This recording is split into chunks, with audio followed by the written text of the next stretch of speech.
1994. No. Melissa, when you came to the concentration camp of Flossenburg and you saw the spinning wheel, what transpired then after you arrived there? Well, we knew something like that is going to happen to us. Then we found out, because we never heard about the camps. It really frightened us then. So we slept. It was cement, and we slept there on the cement.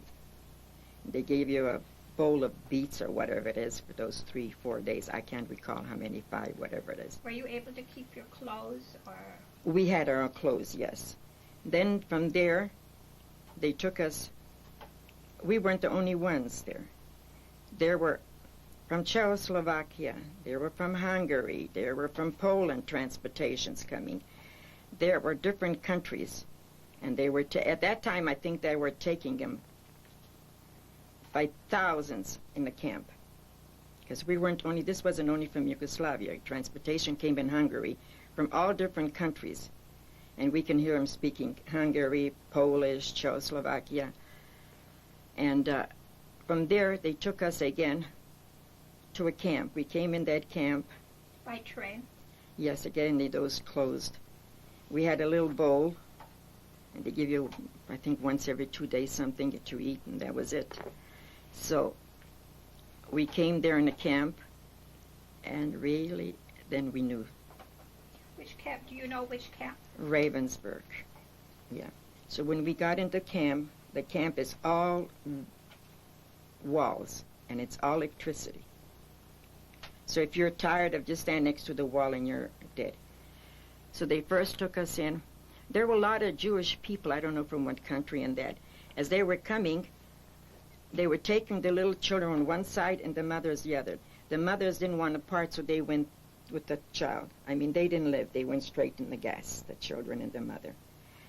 So they took us, and when we went in one room, they said, we're going to get a shower. In fact, it's not a shower. It looks like a shower and opens your gases coming down. They took us out of that room. They took I think they took the real weak ones that are weak and children in that room. So they took us, they shaved our hair. They gave us the clothing and the stripes. We had USA, United States America. If your chest, you had a C. If your P had a Polish, whatever it was on your... It was on the clothing. On the clothing. So we had United States America, and that's what we first, when they registered us. And at that time, I don't know what I did. I had my fingers, 3 of these were all, I think I was sewing or something. They were all pus. So they were taking some of them. I guess they were stronger or something. They took them off. And I found later they were working in the factories. They took them in the factories. My sister and I, being that they, USA, they saw, I guess I assume we're sisters, right? So they left us in the camp. So we didn't work for a while. Then later on, we were cleaning the ashes. They're from the crematorium. How did you find out about the crematorium? Well, then we found out when we had to clean the ashes. They told you one morning that this is your work? This is our work. Or yeah, you had to work something. So we cleaned the ashes. And then for a while again, my fingers were bad, so again they didn't take me to work. I guess I was spared a little because I had USA on it. Was your sister spared also? Yes, she was with me. And they all, wherever they took me, they took my sister. They see the same name and the same USA, so they took my sister with me. And then we worked.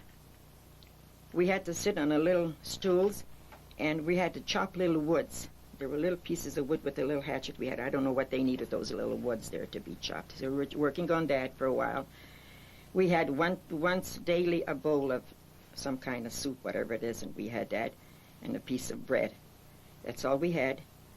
And we slept like 1, 2, 3, I think 3 rows in the woods here, and we had a blanket. When you wake up in the morning, you don't have those blankets. They take it from you. Whoever grabs it, they're cold, they take it. So we worked with the little chopping the woods, with the ashes. Then finally, luckily that I wasn't too long in that camp.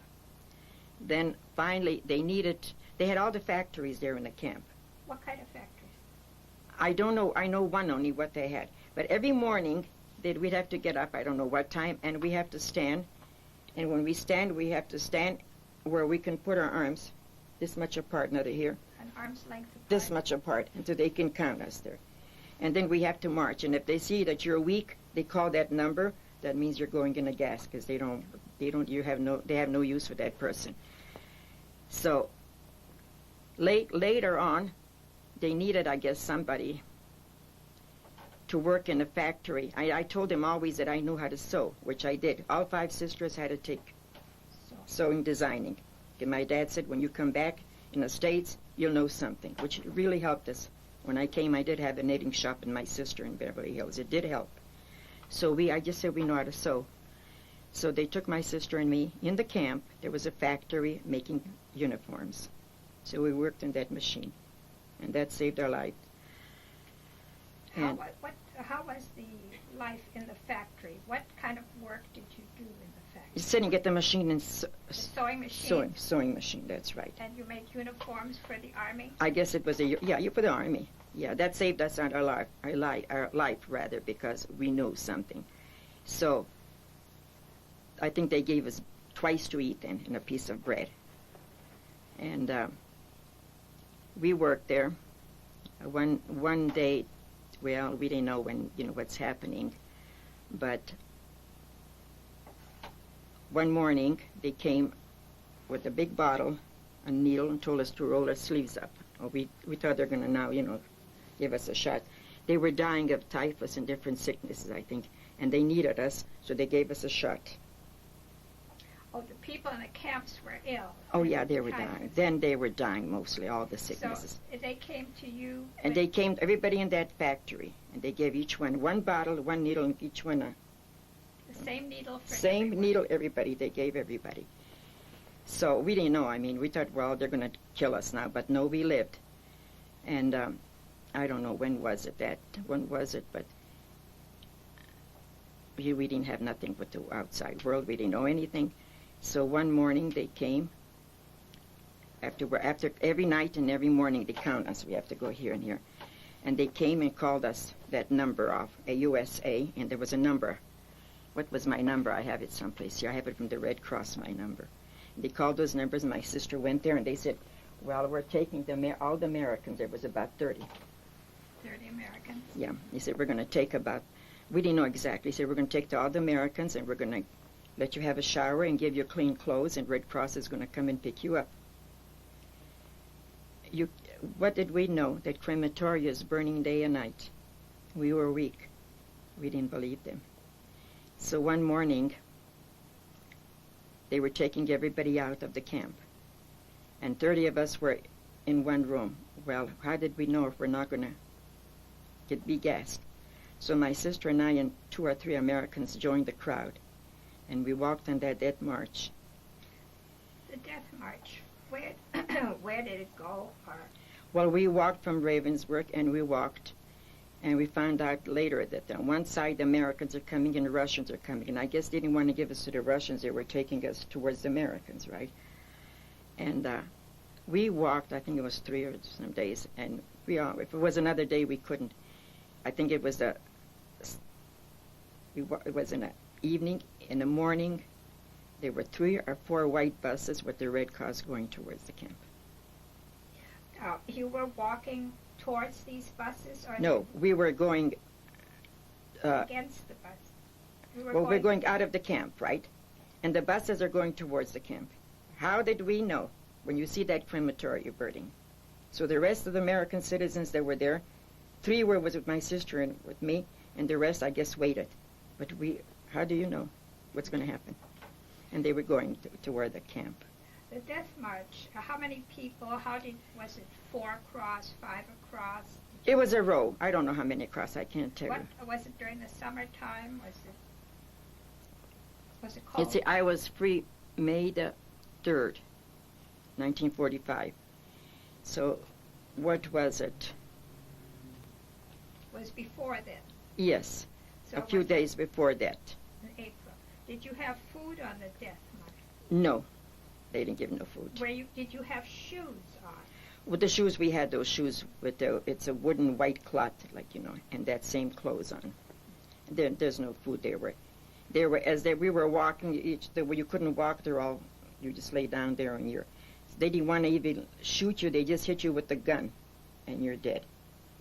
And there were bodies laying, and we were going. And at one point, I couldn't even go anymore. So one of the soldiers heard us talking, and he was from Yugoslavia. And in fact, the next city.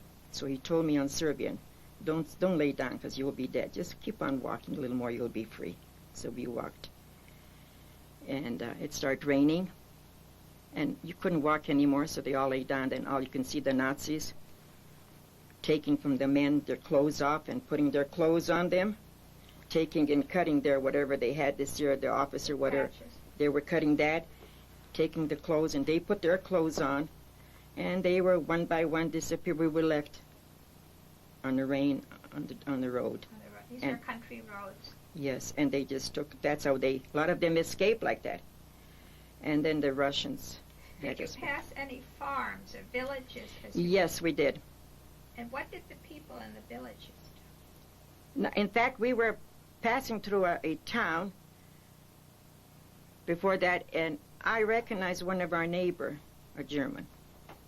And we didn't know that the Germans left after we were.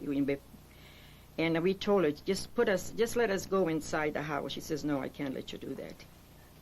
This was a German woman from Yugoslavia? Yes. And you met her again on the step? On the step there. And she was one of about the 3rd Street from us. And she lived there now? I guess she, well, we didn't know when we were taken that the Germans were leaving or whatever. We don't know anything about it, but then and she recognized us. She wouldn't give us a piece of bread. She wouldn't let us go inside there. So then the Nazis took the clothing and left you. Many of those were escaped like that. They took the clothing. They took the clothing from the men, and or some couldn't. They just cut those little things. But the women in the camp were mean. They used to call them Hauzirka, something like that. They were mean. They had these big dogs. The women guards. Yes, in the camp. They were mean. They didn't pass by you that they didn't hit you with that whip.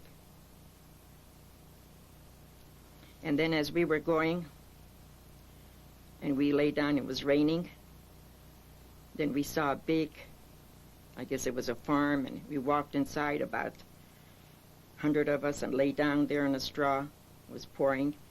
And in the morning, a Russian soldier came on a horse and walked inside. And in Russian he hollered, how did he say it? Сейчас вы свободны, пошли на вашу родину. Now you're free, you're going on your... Because it's similar to Yugoslavian, so you can understand something. So they know we were free. And then? And then we stayed there, and we stayed in different homes with the Germans. I think the Germans all left when they found that the Russians were coming, and they went towards Americans. And then I was sick. I couldn't walk anymore. Then I had some doctors there, the Russians doctors and some Americans doctors, and they were giving me medication. There were about 100 of us that were real ill. And we weren't in no hospital, but we were at different, I don't know what they call them, I think where the officers were, they're living or something. They had beds and they let us lay down. And we couldn't get home because there were no transportation. All the railroads were bombed and everything. Right. So we didn't get home. It was free May the 3rd till I think it was August or something like that. So after the Russians liberated you, you were treated then in these officers' quarters? Yes, in there. They changed into a hospital? They gave us there. And what kind of medication? What did they